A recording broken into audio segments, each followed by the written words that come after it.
Assalamualaikum warahmatullahi wabarakatuh. Perkenalkan, nama saya Zalatul Nadira dari angkatan 2017. Di sini saya akan memaparkan hasil penelitian saya yang berjudul Upaya UNRWA atau United Nations Relief and World Agency dalam menanggulangi krisis keuangan pasca pemotongan dana Amerika Serikat melalui Dignity is Priceless Campaign. Konflik Palestina dan Israel sudah sangat lama terjadi dan permasalahan antara keduanya belum berakhir dari tahun 1948 hingga saat ini. Konflik ini telah menyebabkan timbulnya 5,5 juta pengungsi Palestina yang berlindung di Suriah, Lebanon, Yordania, tepi barat, dan Gaza. Sehingga permasalahan ini merupakan tanggung jawab global, terutama Perserikatan Bangsa-Bangsa atau PBB. PBB membentuk lembaga khusus yaitu United Nations Relief and Work Agency atau disebut dengan UNRWA sebagai respon dari pecahnya perang Israel dan Palestina pada tahun 1948 yang menyebabkan banyak warga Palestina yang terpaksa mengungsi. Bantuan UNRWA ini bertanggung jawab untuk mengelola 709 sekolah dan memberikan layanan kesehatan bagi 9 juta pasien Palestina.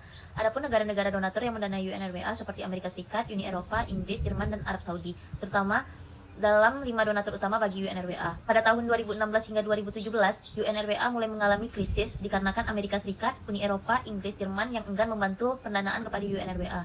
Ditambah Amerika Serikat sebagai donatur terbesar mulai mengurangi bantuan pendanaan ke UNRWA. Pada tahun 2018, Amerika resmi menghentikan bantuannya kepada UNRWA. Untuk menutupi krisis tersebut, UNRWA melakukan kampanye Dignity is Priceless.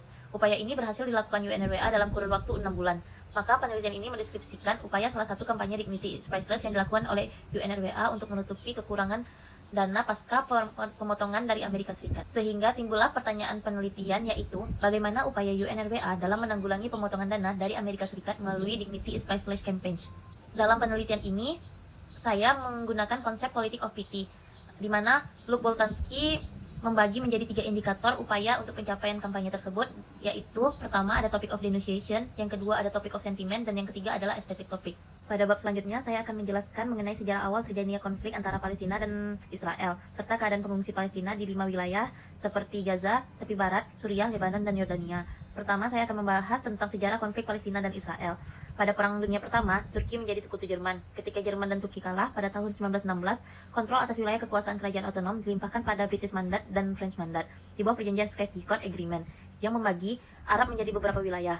Lebanon dan Syria di bawah kekuasaan Prancis, sementara Irak dan Palestina termasuk wilayah kekuasaan Inggris. Setelah perang usai, pihak Arab meminta wilayah yang dulu dikuasai Turki termasuk Palestina sepenuhnya menjadi milik Arab.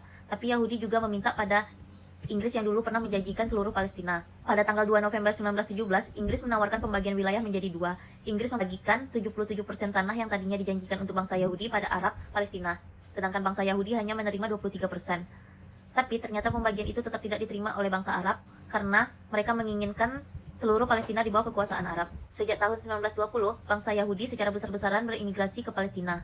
Hal ini membuat bangsa Arab semakin marah dikarenakan kedatangan para bangsa Yahudi ke Palestina secara otomatis menambah populasi penduduk di Palestina, sehingga memicu berbagai konflik atas penduduk Yahudi dan warga asli Palestina.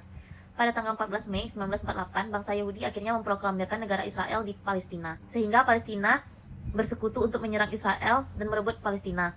Kekalahan Arab dalam Perang Arab-Israel tahun 1948 juga sebagai kekalahan Mesir saat terjadinya krisis Suez tahun 1956. Hal ini berbuntut pada perang 6 hari pada 5 hingga 10 Juni 1967. Peristiwa yang telah terjadi membuat dunia melirik dan ingin membantu warga sipil yang tidak berdosa di wilayah Palestina tersebut. Bantuan kemanusiaan diberikan oleh negara-negara yang bersimpati kepada bangsa Palestina. Selanjutnya pengungsi Palestina. Adapun pembagian penanganan terhadap bangsa Palestina di 5 wilayah yang saya sebutkan tadi, yang telah diwadahi oleh UNRWA. Yang pertama yaitu ada perlindungan, kedua ada kamp pengungsi, dan ketiga pendidikan, dan yang terakhir ada kesehatan. Dapat disimpulkan bahwa konflik antara Palestina dan Israel ini telah lama terjadi. Sangat banyak perperangan yang terjadi di antara kedua belah pihak untuk saling memperebutkan wilayah. Akibat dari perang yang tiada henti, membuat bangsa Palestina mengungsi ke 5 bagian yang telah diwadahi oleh UNRWA. Dalam bab ini juga menjelaskan keadaan pengungsi Palestina yang berada di 5 wilayah UNRWA yang mencakup pendidikan, kesehatan, kamp pengungsi, dan perlindungan bagi bangsa Palestina. Hubungan pengungsi dan UNRWA sangat erat.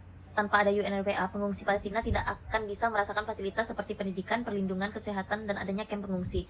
UNRWA selalu berusaha bisa memenuhi hak-hak dan kewajiban untuk pengungsi Palestina tersebut. Selanjutnya, saya akan membahas tentang United Nations Relief and World Agency atau UNRWA dan Dignity is Priceless Campaign. Dalam bab ini, saya akan menjelaskan tentang secara umum UNRWA dan kampanye Dignity is Priceless serta pendanaan UNRWA itu sendiri.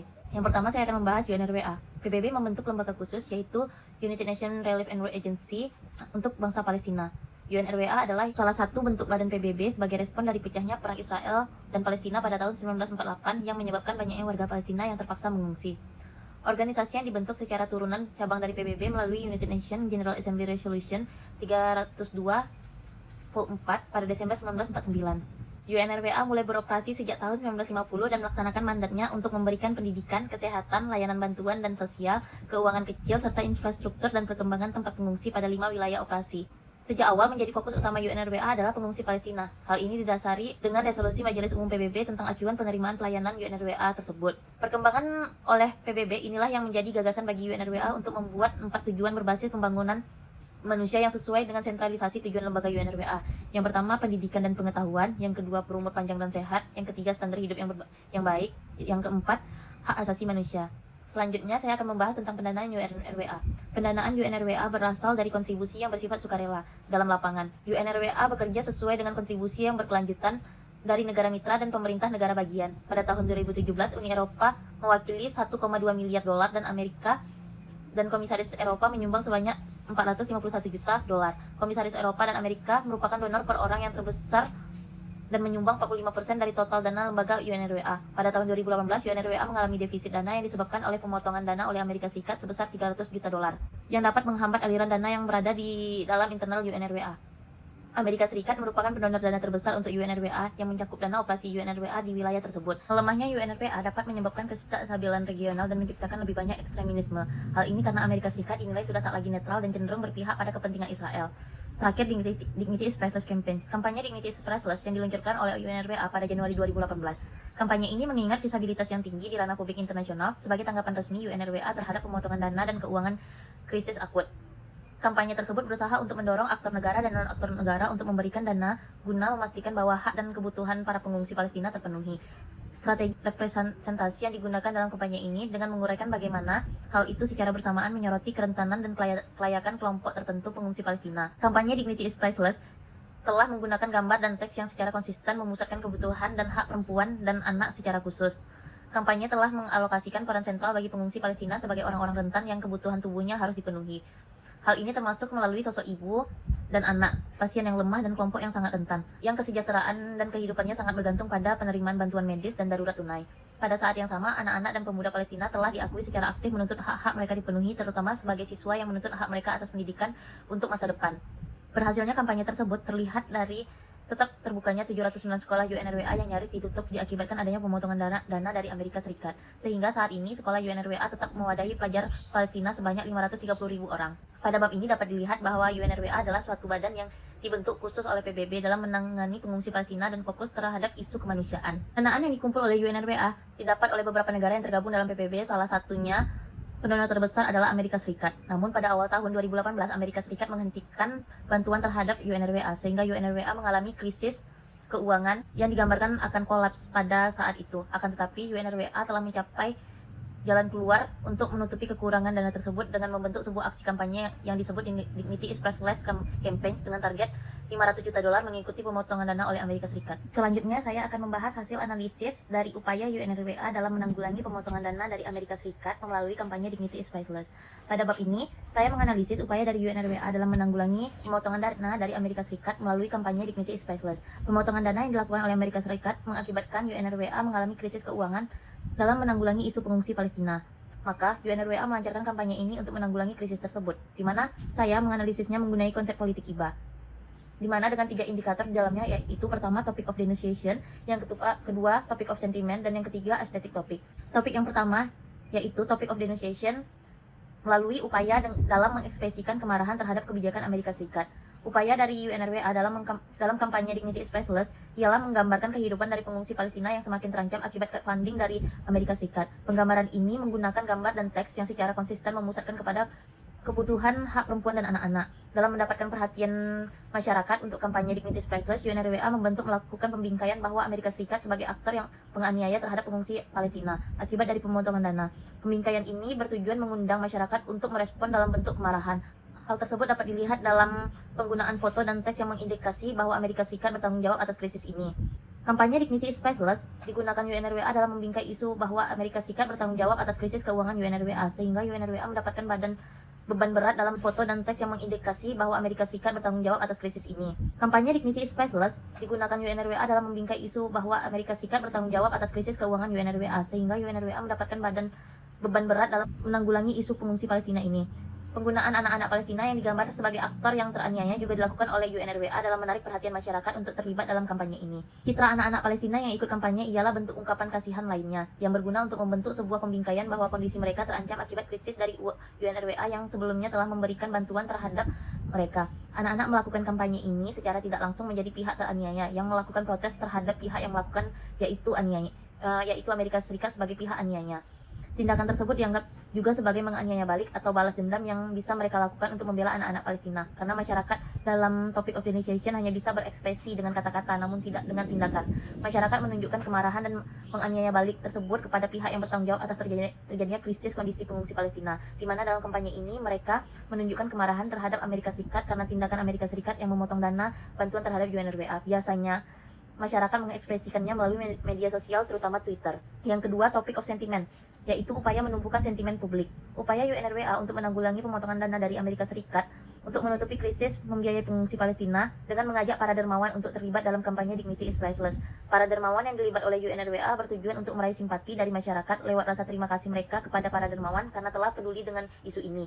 Seperti contoh keterlibatan para dermawan saat Qatar yang tergabung dalam Qatar Red Crescent Society atau QS, di mana keterlibatan para dermawan di atas merupakan bagian dari upaya UNRWA untuk mendapatkan rasa simpati dari masyarakat dan berterima kasih dengan dermawan. Rasa terima kasih tersebut membuat masyarakat dapat dimobilisasi untuk membantu mereka yang rentan, yaitu pengungsi Palestina. Ketika rasa simpati telah didapatkan, maka masyarakat bisa mengungkapkan kritik mereka terhadap pihak yang bertanggung jawab terhadap pemotongan dana, yaitu Amerika Serikat. Dan desakan untuk mengurangi penderita dari pengungsi Palestina yang secara tidak langsung efek dari pemotongan dana Amerika Serikat. Masyarakat melakukan kritik tersebut dengan membandingkan tindakan Amerika Serikat dengan perilaku dermawan dari pihak-pihak yang membantu pengungsi Palestina lewat kampanye Dignity is Priceless di Twitter. Selain itu, UNRWA juga menampilkan sosok dermawan lainnya seperti negara United Emirates Arab atau UAE yang memberi sumbangan dalam kampanye Dignity is Priceless sebesar 50 juta dolar. Dan rasa terima kasih tersebut, UNRWA membuat tweetan di Twitter untuk memobilisasi masyarakat untuk ikut terlibat dalam kampanye ini. Hal ini dibuktikan bahwa tweetan tersebut mendapat 31 tweetan ulang dan 65 kali. Upaya UNRWA menggambarkan sosok kedermawanan Qatar Fund for Development. Dalam topik of sentiment diangkat sebagai penonton dapat menunjukkan keprihatinan atas isu pengungsi Palestina yang terdampak akibat pemotongan dana Amerika Serikat terhadap UNRWA dan dapat mempengaruhi masyarakat lainnya untuk memobilisasi sesama untuk berpartisipasi. Yang ketiga yaitu estetik topik, di mana adanya intervensi langsung masyarakat atau LSM terhadap pengungsi Palestina. Untuk mendapat perhatian dan simpati dari masyarakat, UNRWA melakukan upaya-upaya lewat penggambaran sosok penganiaya yaitu AS yang telah melakukan pemotongan dana terhadap UNRWA mengakibatkan terjadinya krisis pengungsi Palestina. Kemudian UNRWA melakukan upaya penggambaran sosok kedermawanan untuk meraih simpati tersebut. Namun pada estetik topik ini, penonton itu masyarakat justru mengintervensi langsung kepada seorang penderita atau pengungsi Palestina lewat seseorang, di mana disebut bahwa peserta pemeran ialah orang ketiga yang menengahi penderitaan. Pada penelitian ini, saya melihat bahwa intervensi langsung dari masyarakat adalah lewat solidaritas yang dibangun dengan mengandalkan sosok pemeran kelompok atau organisasi kemasyarakatan, baik itu organisasi kemanusiaan maupun lembaga swadaya masyarakat atau LSM. Contoh-contoh intervensi langsung kepada pengungsi Palestina yaitu Bulan Sabit Merah Turki atau Kizilay, di mana masyarakat Turki lewat Kizilay membagikan makanan panas kepada para korban serangan Israel di jalur Gaza. Kelompok bantuan akan mendistribusikan makanan kepada penduduk di sebuah sekolah dasar di Jabalia, Gaza Utara selama 14 hari selama tahap pertama proyek dan akan terus memperluas distribusi dengan dapur umum di wilayah tersebut. Dalam beberapa hari mendatang, selain itu, Kizilay mengirimkan peralatan medis senilai 500.000 lira Turki atau 60.000 dolar ke Bulan Sabit Merah Palestina untuk digunakan di rumah sakit selama tahap pertama proyek tersebut. Selanjutnya, masyarakat Indonesia lewat LSM Sahabat Palestina Memanggil atau SPM menyalurkan bantuannya melalui influencer-influencer seperti Dik Doang dan Opik. Dan selanjutnya ada The United Church of Canada yang merupakan bentuk representasi lembaga keagamaan masyarakat Kanada juga membuka donasi yang langsung disalurkan kepada pengungsi Palestina lewat kampanye Dignity is Priceless. Lembaga ini mengumpulkan donasi-donasi dari masyarakat, di mana dapat diartikan bahwa lembaga keagamaan ini sebagai pihak ketiga yang direpresentasikan oleh masyarakat untuk menanggulangi krisis pengungsi Palestina. Aksi dari lembaga keagamaan The United Church of Canada yang berbasis ke masyarakat didukung oleh jaringan mereka yang bernama United Network of Justice and Peace in Palestine and Israel. Jaringan ini bekerja menuju perdamaian yang adil di Palestina dan Israel dengan menyerukan di akhirnya pendudukan ilegal Israel atas tanah Palestina dan persamaan hak bagi semua yang tinggal di Palestina dan Israel melalui pendidikan dan advokasi. Selanjutnya adalah kesimpulan. Adapun upaya UNRWA dalam menanggulangi pemotongan dana dari Amerika Serikat melalui kampanye Dignity is Priceless, yaitu saya menganalisisnya menggunakan konsep politik IBA dengan 3 indikator: topic of denunciation, topic of sentiment, dan aesthetic topic. UNRWA dinyatakan berhasil dalam menanggulangi pemotongan dana oleh Amerika Serikat dengan menggunakan salah satu konsep, yaitu politik of pity atau politik IBA. Upaya di dalam politik IBA terdiri dari 3 indikator, dan indikator tersebut sangat menunjang keberlangsungan kampanye Dignity is Priceless dalam mengumpulkan target yang telah ditetapkan. Politik IBA pun mempunyai kekuatan yang sangat signifikan untuk menarik simpati masyarakat, LSM, dan negara-negara supaya ikut memberikan donor kepada pengungsi Palestina, sehingga kekuatan dari konsep tersebut melalui kampanye yang dilakukan UNRWA melalui sosial media, terutama Twitter, sehingga UNRWA mampu menutupi kekurangan yang telah dipotong oleh Amerika Serikat.